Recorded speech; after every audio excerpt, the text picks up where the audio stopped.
Hi guys, welcome back to my channel, welcome back new another video. আজকে আমি তোমাদের সাথে শেয়ার করছি একটা সিম্পল মেকআপ লুক। তোমরা পার্টি বা যে কোনো জায়গায় গেলেই কিন্তু পার্পল রঙের যা কিছুই পরো বা পিঙ্ক রঙের, তার সাথে কিন্তু আমার এই মেকআপ লুকটা কিন্তু ক্যারি করতে পারবে। এমন নয় যে আমি চুড়িদারের সাথে পরেছি, তোমাকে চুড়িদারের সাথেই করতে হবে, তোমরা কিন্তু শাড়ির সাথেও ক্যারি করতে পারবে। ফার্স্টে আমি অ্যাপ্লাই করে নিচ্ছি হলো একটা টোনার। আমি ব্যবহার করছি হার্বাল রোজ টোনার, আর এই হার্বাল রোজ টোনারটার দাম হলো 85 রুপিস, আর সেটা ভালো করে স্কিনের সাথে অ্যাবজর্ব করে নিয়েছি। তারপর আমি ব্যবহার করে নিলাম একটা আইব্রো কিট। এই আইব্রো কিটটা আমার টোটাল নিয়েছে হলো 150 রুপিস, আর এই আইব্রো কিটের সঙ্গে কিন্তু একটা জেল আইলাইনার দিয়েছিল, যেটা কিনা ওয়াটারপ্রুফ। তোমরা অনলাইনে অনেক রকমের আইব্রো কিট 150 টাকার মধ্যে কিন্তু অ্যাভেলেবেল পেয়ে যাবে।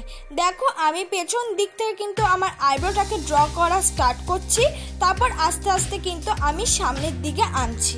আমার আইব্রোটা ড্র হয়ে গেছে। আমি ব্যবহার করছি ইনসাইটের কনসিলার প্যালেট। তার প্যালেটটার মধ্যে দিয়ে আমি আমার নিজের শেড মতন একটা কনসিলার নিয়ে আমার আইব্রোটাকে আমি কাট করে নিচ্ছি। আর ইনসাইটের এই কনসিলার প্যালেটটার দাম কিন্তু 190 টাকা। তোমরা যদি ইনসাইটের এই কনসিলার প্যালেটটা কিনে নাও, তাহলে কিন্তু তোমরা ওই কনসিলারটাকে ফাউন্ডেশন হিসাবেও কিন্তু ব্যবহার করতে পারবে, আর নিজেদের শেড মতন অনেক রকম কনসিলার অ্যাভেলেবেল পেয়ে যাবে। দেখো, আমি সেটা দিয়েই ভালো মতন করে আমার আইব্রোটাকে কাট করে নিচ্ছি। আইব্রোটাকে কাট করে নেওয়ার পর ওই প্যালেটের মধ্যে আছে কালার কারেক্টার।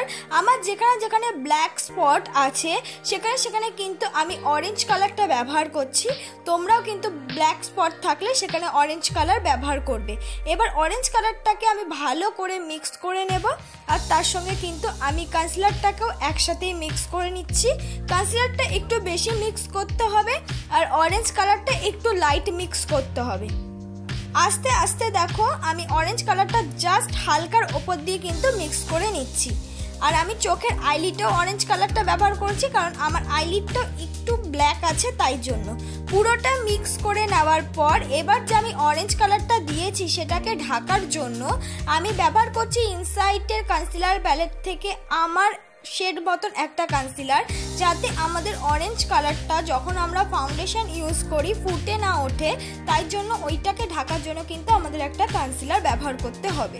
তোমাদের মুখে যদি লাইট একদম খুব কম পরিমাণেও ব্ল্যাক স্পট থাকে বা একটা অ্যাকনির দাগ থাকে, সেখানে তোমরা জাস্ট অরেঞ্জ কালারটা ইউজ করে তার ওপর নিজেদের শেড মতন কনসিলার ইউজ করে নিলেই কিন্তু তোমাদের পুরোই বোঝা যাবে না, পুরো ডার্ক স্পটটাই কিন্তু ঢেকে যাবে। আমি সেই মতন দেখো যে অরেঞ্জ কালারটা ব্যবহার করেছিলাম, তার উপর নিজেদের শেড মতন কিন্তু কনসিলার ইউজ করে পুরো অরেঞ্জ কালারটা তার সঙ্গে সঙ্গে ডার্ক স্পটটাও কিন্তু আমি ঢেকে দিলাম। কনসিলারটা মিক্স হওয়ার পর এবার ব্যবহার করছি হলো পন্সের বিবি ক্রিম।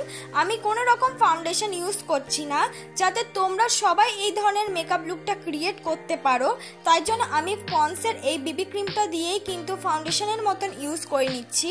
আর পন্সের এই বিবি ক্রিমটা কিন্তু খুব ভালো, ইজিলি কিন্তু মুখে মিক্স হয়ে যায়। আর যাদের মুখে যদি ফেশিয়াল হেয়ার থাকে তাদের কিন্তু মিক্স হওয়া একটু টাফ, তারা ফেশিয়াল হেয়ারটাকে রিমুভ করে কিন্তু যে কোনো বিবি ক্রিমই তোমরা ইউজ করতে পারো। তোমরা চাইলে ল্যাকমি সিসি ক্রিমও কিন্তু ইউজ করতে পারো, কিন্তু পন্সের এই বিবি ক্রিমটা কিন্তু কম বাজেট, মানে তোমরা 100 রুপিসের আন্ডারে পেয়ে যাচ্ছ, আর খুব ভালো কিন্তু কভারেজ দেয়। দেখো, আমি ফুল মুখেই কিন্তু আস্তে আস্তে ইউজ করে নিচ্ছি।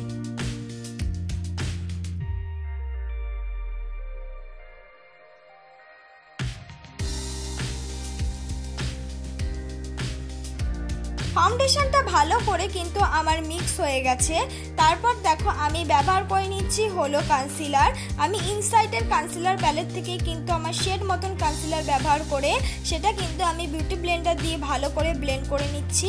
আর তোমরা যদি বিউটি ব্লেন্ডার কিন্তু ধুয়ে ইউজ করতে পারো, তাহলে কিন্তু 1 ঘন্টা আগে ধুয়ে ভালো করে কিন্তু শুকিয়ে নেবে, তারপর ইউজ করবে। পুরো কনসিলারটা ব্লেন্ড হয়ে যাওয়ার পর আমি মেকআপটাকে সেট করার জন্য ব্যবহার করছি ল্যাকমির একটা ম্যাট ফিনিশ পাউডার। তোমরা চাইলে তোমাদের পছন্দ মতন পাউডার ইউজ করতে পারো। তারপর আমি ব্রাউন কালার নিয়ে আমার মুখটাকে আমি কন্ট্রোল করে নিচ্ছি। তারপর আমি লাগিয়ে নিচ্ছি হলো গালে ব্লাশ। গালে ব্লাশটা তোমরা স্কিপ করো না, সেটা কিন্তু ইউজ করো। তারপর আমি করছি আই মেকআপ করার জন্য আমি ফার্স্টে ইউজ করেছি হলো পার্পেল কালার, তার সঙ্গে আমি মিক্স করেছি হলো পিঙ্ক কালার। জাস্ট এই দুটো কালার দিয়ে কিন্তু আমার আই মেকআপটাকে আমি কমপ্লিট করেছি। তোমরাও কিন্তু ইজিলিভাবে এই দুটো কালারকেই কিন্তু মিক্স করে এই আই মেকআপটা ক্রিয়েট করতে পারবে। তারপর আমি ব্যবহার করছি হলো ল্যাকমি কাজল।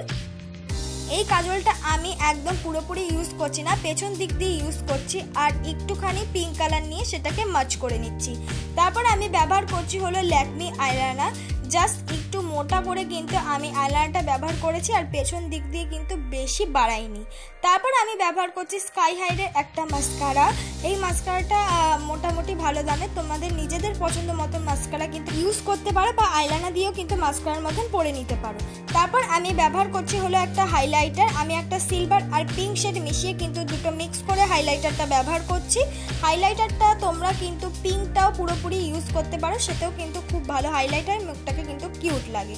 দেখো আমি ভালো মতন করে আমার পুরো ফেসটাকে হাইলাইট করে নিলাম। তারপর আমি একটা পিচ কালার বা পিঙ্কিশ পিচ কালার নিয়ে কিন্তু আমি লিপস্টিকটা পরে নিচ্ছি নর্মাল। আমি কিন্তু কোনো লিপ লাইনার ইউজ করিনি। আর এইটাই আমার ফাইনাল লুক বন্ধুরা। তোমাদের যদি আজকের এই মেকআপ লুকটা থেকে মনে হয় যে তোমরা ইজিলিভাবে করে নিতে পারবে, আমি স্টেপ বাই স্টেপ বিগিনারদের জন্য কিন্তু আজকের মেকআপ লুকটা একদম পরপর বলে দিয়েছি, যাতে তোমরা ইজিলিভাবে করে নিতে পারো।